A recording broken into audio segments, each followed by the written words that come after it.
Welcome to Whispers in the Darkness, where forgotten places breathe again, and what you don't see might still be watching.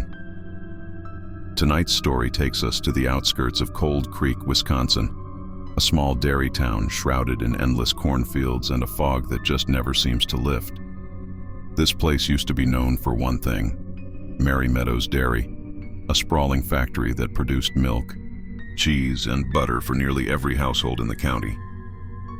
But behind the sweet smell of fresh cream and the factory's smiling cow logo, there was something darker, something that still lingers on the edge of those fields.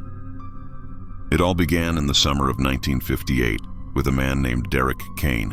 By day, Derek was just a simple delivery driver for the dairy, but by night, he performed at children's birthday parties under the name Derry the Clown.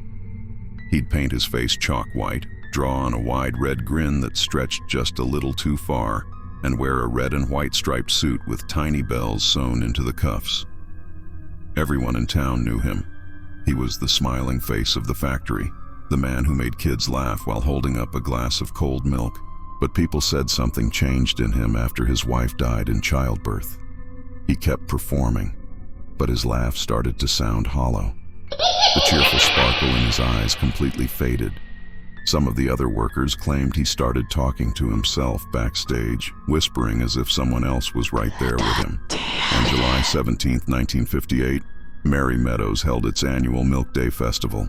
Hundreds of families came to tour the plant, eat free ice cream, and, of course, watch Derry the Clown perform his famous bottle juggling act. According to witnesses, halfway through his show, one of the glass milk bottles slipped from his hand and shattered at his feet. Derek froze. The children laughed, thinking it was just part of the act, but his face went deathly pale. He looked down at the broken glass, then at his own distorted reflection in the spilled milk, and something inside him snapped. He whispered, just loud enough for the front row to hear, "The milk must stay fresh," and then began laughing hysterically.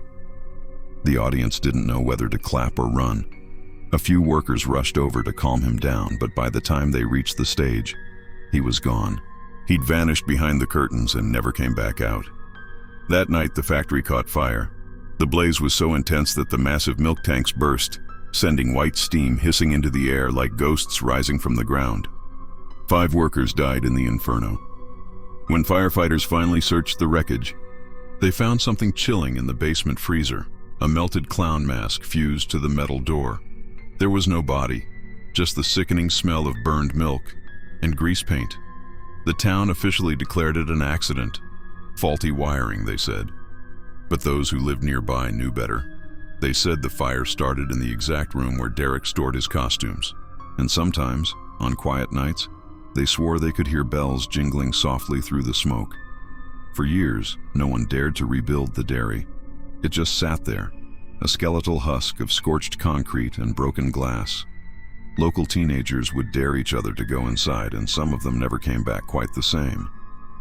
In 1974, a group of high schoolers broke into the ruins with a tape recorder, hoping to capture some ghost sounds for a school project.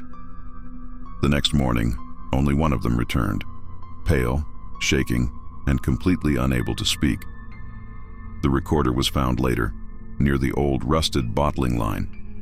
Half the tape had melted from some unknown heat source, but the first 30 seconds were horrifyingly clear. On the recording, you can hear footsteps, a distant echoing clang of metal.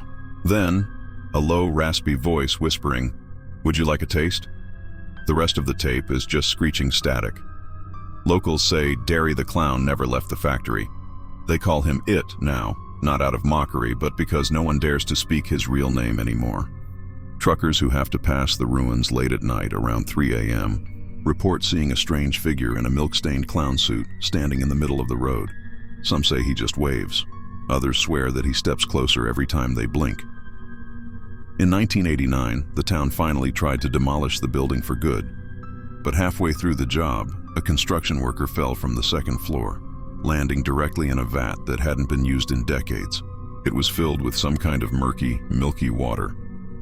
But when rescuers pulled him out, his skin was blistered as if he'd fallen into acid. He survived just long enough to mutter one terrifying phrase, It's still fresh.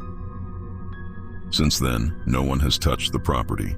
The dairy's gates are chained shut, the cheerful sign rusted completely away.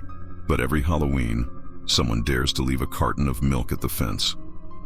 And without fail, by morning the carton is gone, replaced with a cracked glass bottle, half filled with something white, thick, and unnervingly warm. So if you ever find yourself driving through Cold Creek, Wisconsin, maybe take the long way around.